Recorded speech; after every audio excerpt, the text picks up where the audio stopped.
Dites 33. 33. Encore. Encore. Je suis assez connecté. Le matin, j'ai tendance à me peser. Ma balance, elle me dit combien j'ai fait de pas la veille. Elle me donne ma vitesse d'onde de pouls. C'est comme ça qu'on crée sur le long terme un suivi qui est presque invisible. La balance n'a pas l'air connectée. Par contre, sur le temps long, c'est là où tout d'un coup, une évolution, quelque chose d'un peu brutal, peut être le signe d'une situation alarmante. En réalité, j'y pense assez peu. Je laisse la machine y penser pour moi. J'ai pas écrit une fiction, j'ai décrit ce qui se passait et qui, à mon avis, est amené à se diffuser beaucoup plus largement. J'ai voulu faire un peu la synthèse, peser le pour et le contre, pour avancer et essayer de débloquer un peu une léthargie due au principe de précaution en France sur la e-santé. De santé, vous voulez dire?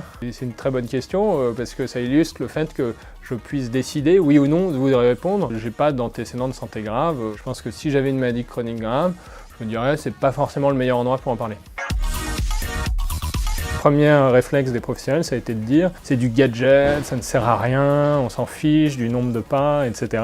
En réalité, on s'aperçoit qu'il y a énormément de cas. Si les médecins avaient une information entre deux consultations, on pourrait intervenir beaucoup plus vite, on pourrait éviter des complications. On a tous des addictions. Il y a des addictions saines, on appelle ça aussi des bonnes habitudes. Ah oui. Courir. Ce que tout le monde fait aujourd'hui. Je suis très banal. Non, j'ai pas dit ça. Ouais.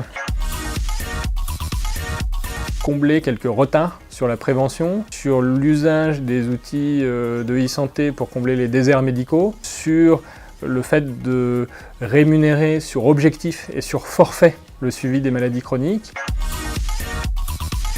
J'ai deux petites filles qui n'auront peut-être jamais à conduire de voiture de leur vie, ou jamais à aller chez le médecin, en tout cas, non, ça malheureusement je pense pas, mais C'est bien d'aller chez le médecin. c'est très bien, mais vous savez, le patron de Facebook a dit je souhaiterais que mes enfants ne soient jamais malades. C'est un peu évidemment une utopie. Là, on se projette sur l'avenir.